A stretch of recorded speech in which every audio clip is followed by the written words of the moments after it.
Hello guys, welcome to my YouTube channel. പുതിയൊരു വീഡിയോയിലേക്ക് എല്ലാവർക്കും സ്വാഗതം. അപ്പം നമ്മൾ ഇന്ന് ഫുഡ് കഴിക്കാൻ പോകുന്നത് എങ്ങോട്ടാണെന്നറിയാമോ? കുറച്ച് ദിവസമായിട്ട് ട്രെൻഡിങ് ആയിട്ടിരിക്കുന്ന നമ്മുടെ എയറിൽ നിൽക്കുന്ന മൃണാളൻ്റെ കടയിലാണ്. ഹംഗ്രി മൃണാളിലോട്ടാണ്. നമ്മളെവിടെയാണോ പോകുന്നത് കഴിക്കാൻ? മറന്നുപോയി. എവിടെ ഫുഡ് കഴിക്കാൻ പോകുന്നത്? ഓർമ്മയില്ല. നമ്മുടെ എയറിൽ നിൽക്കുന്ന മൃണാളൻ്റെ കടയിലോട്ടാണ് നമ്മൾ ഫുഡ് കഴിക്കാൻ വേണ്ടി പോകുന്നത്. ഏറി നിൽക്കുന്ന എന്തുവാണ്? അയാൾ ഇപ്പം എയറിലയാൾ നമ്മളിവിടുത്തെ ഫുഡ് കഴിച്ചിട്ട് ഇവിടുത്തെ കാര്യങ്ങളും ഒക്കെ ഡീറ്റെയിൽ ആയിട്ട് പറയുന്നതാണ്. അവിടെ കട എത്തിയിട്ടുണ്ട്. ഇവിടെ കാർ പാർക്കിംഗ് ഇല്ലാത്തതുകൊണ്ട് നമ്മൾ കാർ അപ്പുറത്തുകൊണ്ട് ഇട്ടാണ്. ഇവിടെ ബൈക്ക് പാർക്കിംഗ് മാത്രമേ ഉള്ളൂ.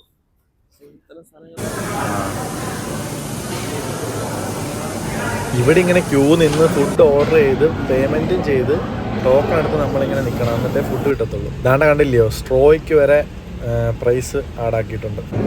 വിശന്ന് ഫുഡ് കഴിക്കാൻ വന്നതാണ്. ഫുഡ് കഴിക്കാൻ വന്നിട്ട് അരമണിക്കൂറായി, ഇതുവരെ സാധനം കിട്ടിയിട്ടില്ല. അരമണിക്കൂറായി ഫുഡ് ഓർഡർ ചെയ്യാൻ വന്നു. വിശന്നിരിക്കുന്നവരാരും ഇങ്ങോട്ട് വരല്ലേ, കാരണം ഫുഡ് കിട്ടാൻ എങ്ങനെ പോലെ അരമുക്കാൽ മണിക്കൂർ. നീ തുറക്കട്ടെ, ഇത് നമുക്ക് അവസാനം കാണാം. തുടക്കോട്ടെങ്കിൽ നമ്മൾ ഡിലീറ്റ് ചെയ്ത് കളഞ്ഞല്ലോ. ഗൈസ്, ഫുഡൊക്കെ കഴിച്ചിറങ്ങി. ഒരു കാര്യം കാണിച്ചു തരാം. ഇതുണ്ടോ, പേപ്പർ സ്ട്രോയ്ക്ക് വരെ പൈസ ഇട്ടിട്ടുണ്ട്, വില ഒരു സ്ട്രോയ്ക്ക്.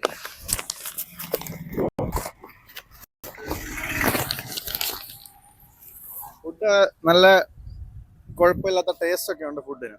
പക്ഷേ 132 രൂപയ്ക്ക് ആ ഒരു പീസുള്ള ആ ഒരു ഹാഫ് ബിരിയാണി, അത് വില കുറച്ച് കൂടുതലാണെന്ന് തോന്നുന്നുണ്ട്. പിന്നെ അണ്ണൻ പറയുന്ന പോലെ സാധാരണക്കാർക്ക് വേണ്ടിയുള്ള കട എന്ന് പറഞ്ഞാൽ അത് അംഗീകരിക്കാൻ പറ്റത്തില്ല. ഇതൊരിക്കലും സാധാരണക്കാർക്ക് വേണ്ടിയുള്ള ഒരു കടയല്ല. സാധാരണക്കാർക്ക് വേണ്ടിയുള്ള കടയാണെങ്കിൽ 132 രൂപയ്ക്ക് ഈ ഒരു ക്വാണ്ടിറ്റി ഉള്ള ബിരിയാണി കൊടുക്കാൻ പറ്റത്തില്ല. പിന്നെ നിങ്ങൾ വിശന്ന് വലഞ്ഞു വരുന്നവരാണെങ്കിൽ അങ്ങോട്ട് പോകാതിരിക്കുന്നതാണ് നല്ലത്. ഫുഡ് കിട്ടാൻ 35-40 മിനിറ്റ് എടുക്കും. പൈസയും കൊടുത്ത് ടോക്കണും എടുത്ത് നമ്മളവിടെ ക്യൂ നിൽക്കണം, അവിടെ ഇരിക്കണം, കാത്തിരിക്കണം ഫുഡ് കിട്ടാനൊക്കെ. പക്ഷെ അവിടുത്തെ പാലട പായസം ഉണ്ടായിരുന്നല്ലോ, അടിപൊളി ടേസ്റ്റ് ആയിരുന്നു. നമ്മളുള്ളതുള്ള പോലെ പറയണമല്ലോ, നല്ല ടേസ്റ്റ് ആയിരുന്നു. ഒരു ഐസ്ക്രീം ഫ്ലേവർ ഒക്കെ വരുന്ന പോലത്തെ ഒരു പായസമായിരുന്നു, നല്ല ടേസ്റ്റ് ഉണ്ടായിരുന്നു. പക്ഷെ ഒരു കാര്യമുണ്ട്, കേരളത്തിലെ ഏറ്റവും നല്ല ബിരിയാണിയാണെന്ന അണ്ണൻ പറയുന്നത് ഇതിനകത്ത്, നമ്മുടെ മൃണാളനെ. അത് അംഗീകരിക്കാൻ കുറച്ച് ബുദ്ധിമുട്ടുണ്ട്. നല്ല ബിരിയാണി അണ്ണാ ഇപ്പം കഴിച്ചിട്ടില്ല, അതുകൊണ്ടാണ്. ബിരിയാണി കുഴപ്പമില്ലാത്ത ടേസ്റ്റ് ഉണ്ട്, ഫുഡൊക്കെ ടേസ്റ്റ് ഉണ്ട്, ടേസ്റ്റിനൊരു കുറവില്ല. അവിടുത്തെ പായസം എനിക്ക് ഒരുപാട് ഇഷ്ടപ്പെട്ടു. പാലട എന്തോ പായസമായിരുന്നു, പാൽപ്പായസോ എന്തോ ഒരു പായസം, പക്ഷെ നല്ല ഐസ്ക്രീമിന്റെ ഫ്ലേവർ ഒക്കെ ഉള്ള പായസം. അതുപോലെ തന്നെ ഉണ്ടല്ലോ, എല്ലാം അംഗീകരിക്കാം. ഉഴുന്നോടയുടെ കൂടെ കിട്ടുന്ന ചമ്മന്തിക്ക് വരെ പൈസ 8 രൂപ ഈടാക്കുന്നത് അംഗീകരിക്കാം. 60 പൈസ വിലയുള്ള ഈ സ്ട്രോ, പേപ്പർ സ്ട്രോ 1 രൂപ മേടിക്കുന്നു. ഹോൾസെയിൽ റേറ്റ് നോക്കുവാണെങ്കിൽ 60 പൈസ 70 പൈസയുള്ള ഈ സ്ട്രോയുടെ ഒരു സ്ട്രോയ്ക്ക് വില വീഴുന്ന ഒരു പാക്കറ്റ് മേടിച്ചു കഴിഞ്ഞാൽ, വില ഡിവൈഡ് ചെയ്ത് കണക്ക് കൂട്ടി കഴിഞ്ഞാൽ ആ ഒരു സ്ട്രോയ്ക്കാണ് 1 രൂപ ഈടാക്കുന്നത്. ഇതാണോ സാധാരണക്കാരുടെ കട? അല്ലെങ്കിൽ ഇതാണോ സാധാരണക്കാർക്ക് വേണ്ടിയുള്ള ഒരു കട? ഇത് ഒരിക്കലും സാധാരണക്കാർക്ക് വേണ്ടിയുള്ള ഒരു കടയല്ല. നിങ്ങൾ ഇവിടെ പോയി കഴിച്ചിട്ടുണ്ടെങ്കിൽ നിങ്ങൾ അതിന്റെ ഫീഡ്ബാക്ക് ഒന്ന് കമന്റിൽ അറിയിക്കണം. അണ്ണന്റെ കടയിൽ ഈച്ച തീരെ ഇല്ലെന്നാണ് അണ്ണൻ പറയുന്നത്. ഈച്ചയെ ഫുൾ ഒഴിവാക്കിയെന്നാണ് അണ്ണൻ പറയുന്നത്. പക്ഷെ അവിടെ ഈച്ചയുണ്ട്. അതൊക്കെ പോട്ടെ, അതൊക്കെ നമുക്ക് അംഗീകരിക്കാവുന്ന കാര്യമോ. കൊച്ചിയാണ്, ഈച്ച വരും, അതൊക്കെ ശരി. പക്ഷേ നമ്മളൊരു ലൈം ജ്യൂസോ ഒരു ഫ്രഷ് ജ്യൂസോ മേടിച്ച് അത് കുടിക്കാൻ ഒരു സ്ട്രോ വാങ്ങിയാൽ അതിന് വരെ ചാർജ് ഈടാക്കിയിട്ട് അത് സാധാരണക്കാർക്ക് വേണ്ടിയുള്ള കടയാന്ന് പറഞ്ഞാൽ നമുക്ക് ഒരിക്കലും അംഗീകരിക്കാൻ പറ്റത്തില്ല. എനിക്കൊരിക്കലും അംഗീകരിക്കാൻ പറ്റത്തില്ല. നിങ്ങൾക്ക് അംഗീകരിക്കാൻ പറ്റുമോ? എനിക്കൊരിക്കലും അംഗീകരിക്കാൻ പറ്റത്തില്ല. എൻ്റെ അഭിപ്രായം, ഇതൊരിക്കലും സാധാരണക്കാർക്ക് വേണ്ടിയുള്ള കടയല്ല. അതുപോലെ തന്നെ കേരളത്തിലെ ഏറ്റവും നല്ല ബിരിയാണി എന്നാ പറയുന്നത്. നല്ല ബിരിയാണി അപ്പം പുള്ളിക്കാരൻ വേറെ കഴിച്ചിട്ടില്ലാത്തതുകൊണ്ടാണ്. വേറെ നല്ല ബിരിയാണികൾ കിട്ടുന്ന എത്രയോ സ്പോട്ടുണ്ട്. കേരളത്തിലെ ഏറ്റവും നല്ല ബിരിയാണിയാണ്. ബിരിയാണിക്ക് ടേസ്റ്റ് ഉണ്ട്, ഓക്കെ, കഴിക്കാൻ രുചിയുണ്ട്. പക്ഷെ ആ ഒരു ഹാഫ് ബിരിയാണിക്ക്, ഒരു പീസ് ചിക്കൻ വരുന്ന ബിരിയാണിക്ക് 132 രൂപ. അച്ചാറും സാലഡും ഇതൊക്കെ പോട്ടെ. ഒരു പപ്പടത്തിന് 7 രൂപ ഈടാക്കിയത്. ഒരു പപ്പടത്തിന് 7 രൂപ. ഒരു പാക്കറ്റ് പപ്പടത്തിന് 20 രൂപയേ ഉള്ളൂ.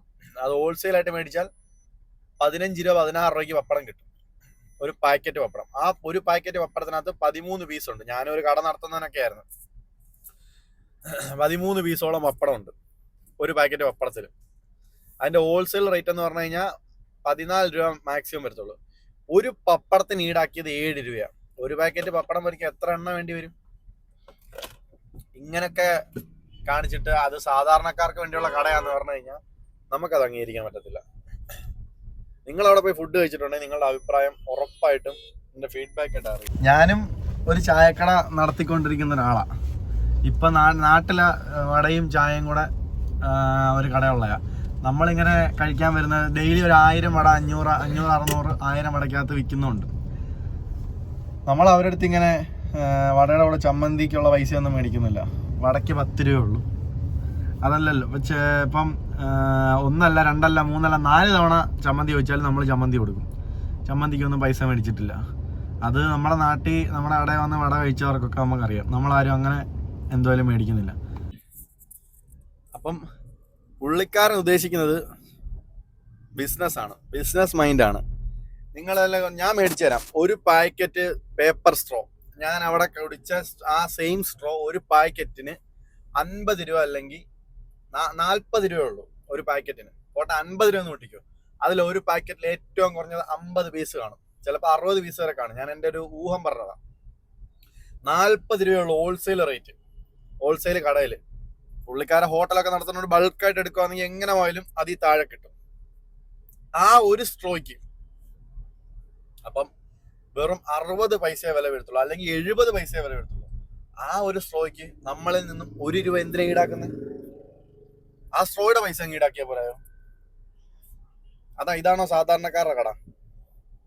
എനിക്കിത് മനസ്സിലാവുന്നില്ല. ഇതൊന്നും കുറ്റം പറയാൻ പറ്റില്ല. പായസം കൊള്ളായിരുന്നു, ഫുഡിന് ടേസ്റ്റ് ഉണ്ടായിരുന്നു, ഓക്കെ. പക്ഷെ ഇങ്ങനൊക്കെ റേറ്റ് മേടിച്ചിട്ട് അത് സാധാരണക്കാരുടെ കടയാന്ന് പറഞ്ഞു കഴിഞ്ഞാൽ ഒരിക്കലും സാധാരണക്കാർക്ക് അംഗീകരിക്കാൻ പറ്റത്തില്ല. ഞങ്ങൾ വിശന്നാണ് പോയത്. ഞങ്ങൾ 2 സമയമുണ്ട്, 2:47 ആയപ്പോൾ ബില്ലടിച്ച് കിട്ടി, ഓർഡർ അടിച്ച്. ഞങ്ങൾക്ക് ഫുഡ് കിട്ടിയത് 3:18, 3:19 ആയപ്പോഴാണ് ഫുഡ് കിട്ടിയത്. അത്രയും നേരം വിശന്ന് വെയിറ്റ് ചെയ്ത്. സത്യം പറഞ്ഞാൽ നമ്മൾ ഭക്ഷണം കഴിക്കാൻ കയറുന്നതെന്ന് പറഞ്ഞു കഴിഞ്ഞാൽ വിശന്ന് നമുക്ക് വിശപ്പിന് എന്തേലും കഴിക്കാൻ വേണ്ടി നമ്മൾ ഭക്ഷണം കഴിക്കാൻ കയറുന്നത്. വിശന്ന് എന്നിരുന്നിട്ട് അത്രയും നേരം അവിടെ വെയിറ്റ് ചെയ്ത് ഇരിക്കുമ്പോൾ തന്നെ വിശപ്പ് പോകും. ഇപ്പം ഞങ്ങൾ അവിടെ ഫുഡ് കഴിച്ച് കൈ കഴുകി ഇറങ്ങാൻ നേരത്ത് ഒരു അപ്പുറത്തെങ്ങാണ്ട് വർക്ക് ചെയ്യുന്ന സ്റ്റാഫാന്ന് പറഞ്ഞു, ഒരു 2 പെൺപിള്ളേരും ഒരു ചേട്ടനോടെ വന്ന്. അവര് ഓർഡർ ചെയ്തിട്ട് ഏതാണ്ട് അരമണിക്കൂറായി. അവർക്ക് ഇതുവരെ ഫുഡ് കിട്ടില്ല. ഞങ്ങൾ കഴിച്ച് പകുതിയായപ്പോൾ അവർ വന്നതാ. അവർക്ക് ഇതുവരെ ഫുഡ് കിട്ടില്ല. പുള്ളിക്കാരൻ അവിടെ സംസാരിക്കുന്നുണ്ട് സ്റ്റാഫുകളോട്. കഴിക്കാൻ വിശപ്പിനാണ് നമ്മൾ വന്നത്. അത് നിങ്ങൾ ഇത്രയും വെയിറ്റ് ചെയ്ത് തരാൻ അരമണിക്കൂറേക്ക് ഓർഡർ ചെയ്ത് ടോക്കൺ എടുത്തോട്ട് ഇരിക്കാൻ തുടങ്ങിയിട്ടെന്ന് പറഞ്ഞാൽ അവിടെ പ്രശ്നം ഉണ്ടാക്കുന്നുണ്ട്. ഇതൊക്കെയാണോ സാധാരണക്കാർക്ക് വേണ്ടിയുള്ള കട? എനിക്ക് മനസ്സിലാവുന്നില്ല. നിങ്ങൾ അവിടെ പോയി കഴിച്ചിട്ടുണ്ടെങ്കിൽ, കൊച്ചിയിലുള്ളവരൊക്കെ ആണെങ്കിൽ നിങ്ങളുടെ അഭിപ്രായം ഉറപ്പായിട്ട് അറിയിക്കണം. അപ്പം അടുത്തൊരു വീഡിയോ ആയിട്ട് പിന്നെ കാണാം.